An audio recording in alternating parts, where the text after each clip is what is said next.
तो भाई आज हमारे पास ये एंड स्पोर्ट की तरफ से आने वाला उनका बेस्ट सेलिंग कीबोर्ड माउस का कॉम्बो, जो कि हमारा सिर्फ अंडर 700 रुपीज के अंदर आता है। एंड स्पोर्ट KM1601 तो काफी अफोर्डेबल सा कीबोर्ड माउस का कॉम्बो है। तो इस वीडियो के अंदर मैं आपको बताऊंगा कि आपको इसके ऊपर अपना पैसा लगाना चाहिए या फिर ये इतनी वैल्यू दे ही नहीं रहा।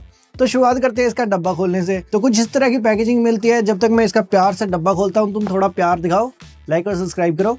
तो डब्बा खोलते ही हमें दिखे कुछ पेपर वर्क और यूजर मैनुअल, इनको कर देते हैं साइड में।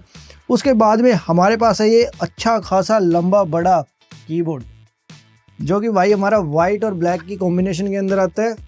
काफ़ी दिखने में काफ़ी प्रीमियम है। इसी बॉक्स के साइड के अंदर रखा हुआ है हमारा ये माउस, जो कि तुम्हें लॉजिटेक के माउस की याद दिला देगा। अगर तुम लॉजिटेक की सीरीज़ को फॉलो कर रहे हो तो तुम्हें पता होगा कि ये 102 माउस की तरह बिल्कुल हूबहू कॉपी लगता है। बाकी ये माउस हमारा सिर्फ दिखने में लॉजिटेक की तरह लगता है, ऑब्वियसली उसकी वर्किंग बिल्कुल डिफरेंट है। और वो हमारा अकेला माउस इस पूरे कॉम्बो से भी महंगा है। उसकी कीमत अराउंड 1000 रुपये से भी ज़्यादा है। तो उसकी परफॉर्मेंस और इसके परफॉर्मेंस के अंदर डेफिनेटली फ़र्क है। जस्ट ये उसके जैसा दिखता है, तो डेस्क के ऊपर रखा हुआ काफ़ी बढ़िया लगता है। तो बहुत हो गया इंट्रोडक्शन, अब आते हैं सीधा इनकी बिल्ड क्वालिटी और डिज़ाइन के ऊपर। तो भाई कुछ इस तरह का ब्लैक एंड व्हाइट फिनिश के अंदर हमें ये कीबोर्ड देखने को मिलता है विद नम पैड। तो ये गेमिंग और ऑफिस वर्क के लिए बिल्कुल परफेक्ट है। तो ये कीबोर्ड माउस का कॉम्बो हमारा दूर से देखने में काफ़ी प्रीमियम लगता है। अब दूर से इसलिए बोल रहा हूँ क्योंकि तुम जब इसके पास जाओगे और इसको यूज़ करोगे तो तुम्हें इसकी बिल्ड क्वालिटी का अच्छे से पता लगेगा, जो कि हमारी एवरेज के आसपास ही है। इसके अंदर हमें कोई ज़्यादा प्रीमियमनेस वाली फीलिंग तो आती नहीं, क्योंकि इसका प्राइस पॉइंट भी काफ़ी ज़्यादा लो है। फुली प्लास्टिक बिल्ड के अंदर आता है। प्लास्टिक बिल्ड होने के कारण ये थोड़ा सा लाइट वेट तो फील होता है, बट वही प्लास्टिक को थोड़ी सी चीप वाइब भी दे जाता है। और ये दिखने में पूरा कीबोर्ड माउस एकदम मैकेनिकल कीबोर्ड माउस की तरह लगता है। हाँ, मतलब कि मान लिया कि माउस मैकेनिकल नहीं होता। और ये कीबोर्ड हमारा सिर्फ दिखने में मैकेनिकल कीबोर्ड की तरह दिखता है। ये बिल्कुल मेम्ब्रेन कीबोर्ड है। और भाई इतने प्राइस पॉइंट के अंदर तुम्हें मैकेनिकल कीबोर्ड कहाँ ही मिलता है। बाकी इस कीबोर्ड का डिज़ाइन हमें थोड़ा सा टिल्ट साइड मिलता है। इसके अंदर कोई भी एलिवेशन क्लिप्स वगैरह तो यूज़ नहीं किए, जस्ट इसके प्लास्टिक को थोड़ा सा ऊपर उठा दिया है, तो ये एक एंगल बना देता है। तो अगर आप इसको लॉन्ग टाइपिंग सेशन के अंदर यूज़ करने वाले हैं तो थोड़ा सा कंफर्टेबल ज़्यादा फील होता है। तो एक बार बहुत होगी कीबोर्ड की बातें, अब आते हैं थोड़ा सा माउस के ऊपर। और भाई जो इसकी लुक है ना, सच्ची बताऊँ बिल्कुल प्रीमियम लुक है। डिज़ाइन तो ऑब्वियसली अच्छा हो गई जब लॉजिटेक के 102 माउस की बिल्कुल ही डिट्टो कॉपी बना दी है। इसके अंदर भी हमें 6 बटन का सेटअप मिलता है, left right scroll wheel, DPI और एक बैकवर्ड और एक फॉरवर्ड का बटन। तो टोटल हमें इसके अंदर भी 6 बटन देखने को मिलते हैं। बाकी इस माउस के पीछे हमें कोई भी रबड़ पैडिंग नहीं मिलती, जस्ट इसके प्लास्टिक को थोड़ा सा इस तरह की शेप के अंदर डाल दिया है कि ये दिखने में थोड़ी सी रबड़ पैडिंग की तरह लगे। इसके अंदर हमें काफ़ी बेसिक लेवल का एक सेंसर देखने को मिलता है, जो कि तुम्हारे रोज़मर्रा के कामों को और थोड़ी बहुत गेमिंग को भी करवा देगा।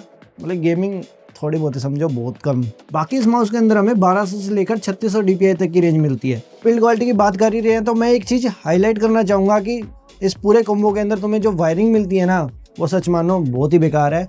मेरी एंड स्पोर्ट से यही रिक्वेस्ट है कि भाई 50-60 रुपये थोड़े और एक्स्ट्रा ले लो, चाहे इसकी वायरिंग क्वालिटी को थोड़ा सा सुधार दो, ताकि ये थोड़े से लंबे टाइम के लिए चल जाए। अगर तुम 500-700 लगा रहे हो तो थोड़ा सा 50 रुपये और लगाकर इसकी वायरिंग को अगर सुधार सकते हो तो सुधार दो। एंड स्पोर्ट ने तुमको खुश करने के लिए USB to Type-C डोंगल इसके साथ ही दिया है, तो तुम इसकी मदद से इसके साथ मोबाइल वगैरह भी कनेक्ट कर सकते हो। और तुम्हें डर है कि तुम्हारे दोनों USB पोर्ट इसके साथ कवर हो जाएंगे, तो इसका शायद तुम यूज़ कर पाओ।